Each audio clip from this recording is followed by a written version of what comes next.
안녕. 세상의 나쁜 것들을 척살하고자 하는 척살이라고 해. 나는 경제에 관심이 많아. 특히 경제 지표와 역사를 보면서 현재 현황이 어느 정도고 향후 시나리오가 어떨지 분석하는 걸 좋아해. 요즘 경제가 많이 안 좋아서 부동산 공실도 많이 일어나고 실업자도 늘고 있는데 오늘은 실업률에 대해서 얘기를 나눠볼 거야.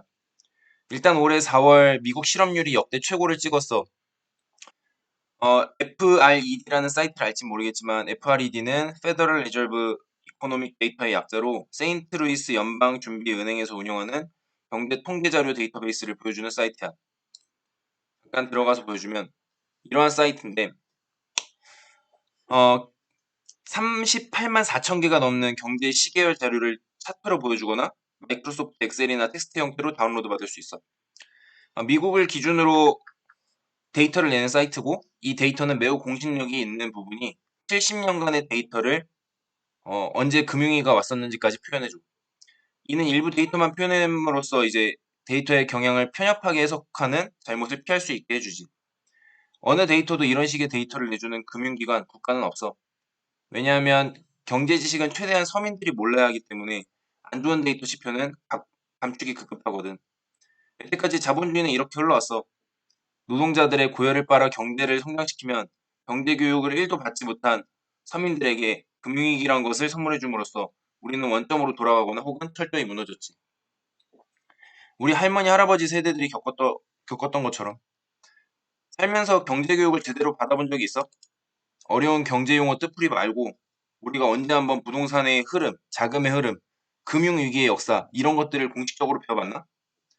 이런 건 애초에 교육을 하면 안 돼. 멍청한 사람이 많아야 힘있고 빽 있는 소수가 돈을 벌거든.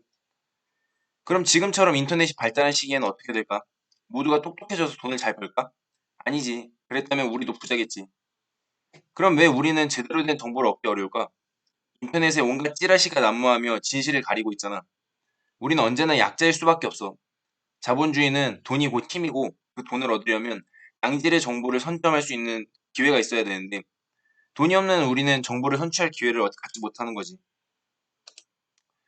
또한 정보라는 건 시간에 따라 변해. 먼저 갖지 못한 정보는 시간의 흐름에 따라 가치를 잃지.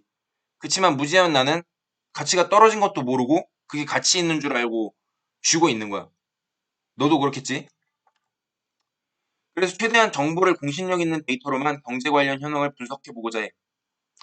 다시 처음으로 돌아가서 FRED에서 실업률 데이터를 한번 확인해 보자. 자, 이게 실업률 데이터야. 여기 보면은 1948년 1월부터 현재까지 데이터가 나와 있지. 2020년 6월까지. 이 수치를 확인해 보면 역대 14.7%를 달성했어. 자, 여기 보면은 2020년 4월 14.7%. 이 이전의 맥스치는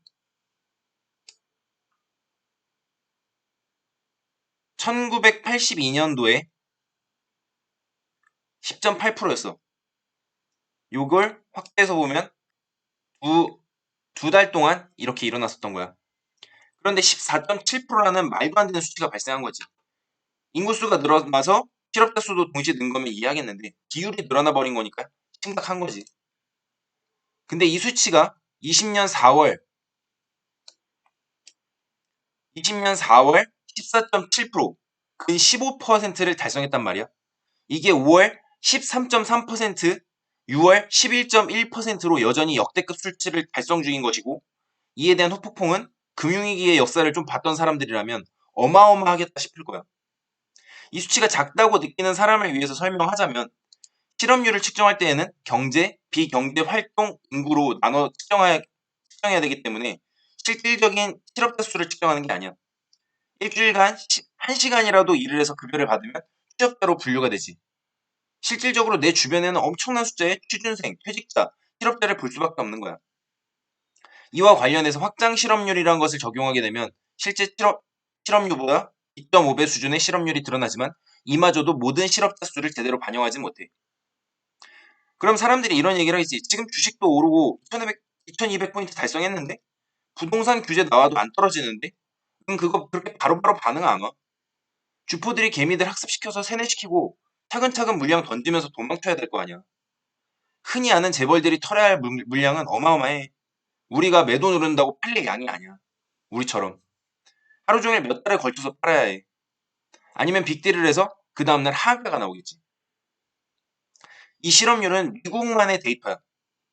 현재 자본주의의 기축통화인 달러를 갖고 있는 나라가 이 정도면 얘네가 또 돈을 풀면서 기업 살리고 실업률을 이 정도에 해서 마친 거라면 그에 딸린 우리나라 포함 모든 개발도상국은 더 큰 영향력을 받을 수밖에 없어. 이건 내 예측이 아니라 그간 모든 금융위기가 개발도상국에게 준 피해가 작게는 수배, 크게는 수십 배가 컸거든. 쉽게 말하면 최대 수입국인 미국의 사정이 안 좋아지면 수출 의존도가 높은 우리나라 기업들의 매출이 급감하고 구조조정이 일어나게 되고, 이런 것들은 소비 위축과 각종 자산의 현금화를 급속화시키며 각종 경매 물건 속출, 파산의 지경까지 이르게 되는 거지.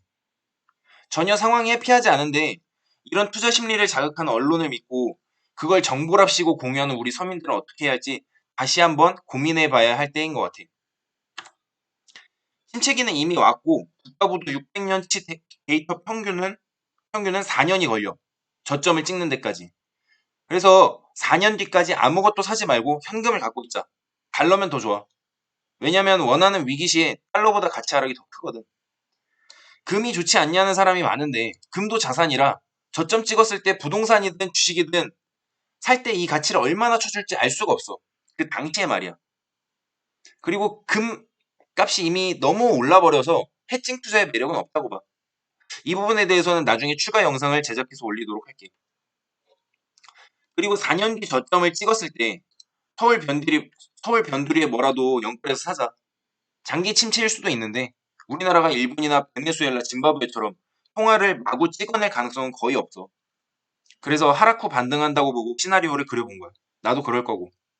왜 그때 사야 하는지는 다음 주에 알려줄게. 그럼 다들 다음 주까지 FRE 실업률 관련 자료를 찾아보길 바라고, 이 주소를 이렇게 보여주면은 이런 주소야. FRED라고 검색하면 나와. 구글에. 그리고 내가 한 말이 사실인지 스스로 잘 공부하고 검증해봤으면 좋겠어. 구독, 좋아요, 알림 설정 해놓으면 다음에 올릴 매수 타이밍에 대한 영상을 올리면 바로 연관 동영상이 떠서 볼 수 있을 거야. 모두 자본주의에 재물이 되지 말자. 다음 주에 봐.